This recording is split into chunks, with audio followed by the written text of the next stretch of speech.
कुआं जो रात में रोता था। गांव का नाम था सोनापुर। दिन में ये गांव बिल्कुल सामान्य लगता था, लेकिन रात होते ही यहाँ की हवाओं में कुछ अजीब सा डर घुल जाता था। गांव के बाहर एक पुराना सूखा हुआ कुआं था, जिसके बारे में कहा जाता था कि वहाँ रात को रोने की आवाज़ें आती हैं। गांव वाले कहते थे, सूरज डूबने के बाद उस कुएं के पास मत जाना, वहाँ कुछ है। लेकिन शहर से आया अमित इन बातों पर हंसता था। वो एक यूट्यूबर था और भूतिया जगहों पर वीडियो बनाकर मशहूर होना चाहता था। एक रात कैमरा और टॉर्च लेकर वो अकेला कुएं की ओर चल पड़ा। पहला संकेत। रात के करीब 12 बजे जैसे ही अमित कुएं के पास पहुंचा, उसकी टॉर्च अपने आप बुझ गई।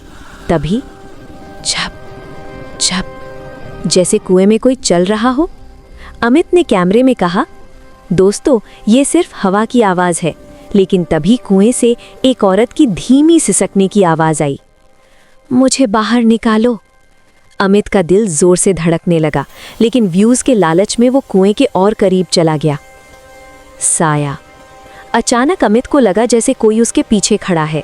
उसने जैसे ही पीछे मुड़कर देखा, कुछ नहीं, लेकिन कैमरे की स्क्रीन में एक सफ़ेद साड़ी पहनी औरत, जिसके बाल चेहरे पर गिरे हुए थे, ठीक उसके पीछे खड़ी थी। अमित चीख पड़ा और भागने लगा। सच्चाई। भागते भागते वो गांव के सबसे बूढ़े आदमी दादाजी के घर पहुंच गया।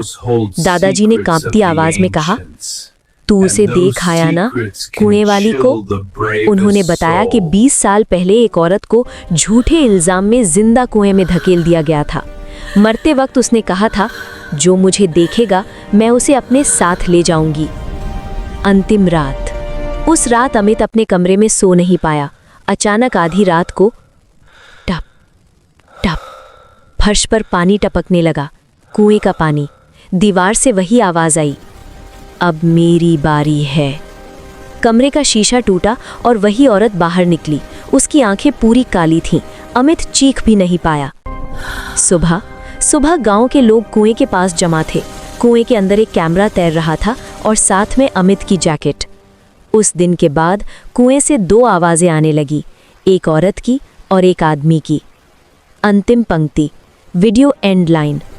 कुछ रहस्य कैमरे के लिए नहीं होते, क्योंकि हर सच्चाई देखी नहीं जाती, कुछ सच्चाई देख लेती है।